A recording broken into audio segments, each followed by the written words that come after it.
माननीय जिल्हाधिकारी आणि माननीय न्यायालयाचे मी फार आभार मानेल की त्यांनी माननीय हायकोर्टाने पहिल्याच हेरिंगला ही केस डिसमिस केली आणि तत्कालीन जिल्हाधिकाऱ्यांकडे पाठवली होती त्याच्यावरती चौकशी करून निर्णय देण्यासाठी.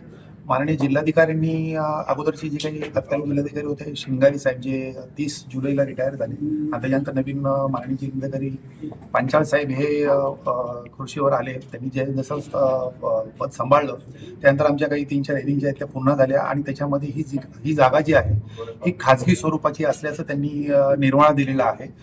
हा जो दिलासा आहे हा कंपनीला काय येणार हे माहिती होतं, पण हा दिलासा या डावखरेली केसमध्ये राहणाऱ्या जे काही सोसायटीतले लोक आहेत त्यांच्यासाठी फार दिलासा देणारा आहे.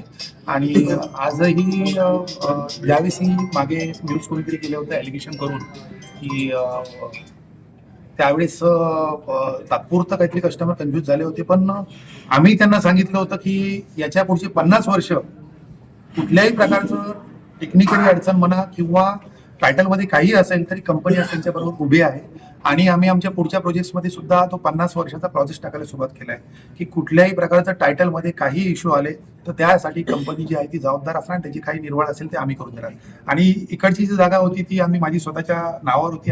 मी स्वतः इथे आधी राहिलेलो 15 वर्षापूर्वी वगैरे, आणि ही जागा मी स्वतः शेतकऱ्यांकडून विकत घेतलेली, पूर्ण पेमेंट केलेलं आहे, त्याचं सेल परमिशन घेतलेलं आहे, त्याचं टाइम टू टाइम आम्ही NA परमिशन घेतली होती. 2007 मध्ये NA परमिशन घेतली, त्याच्यानंतर 2018 मध्ये घेतली, त्यानंतर 2021 मध्ये ऍडिशनल काही प्लॉट घेतले त्याची NA परमिशन घेतली.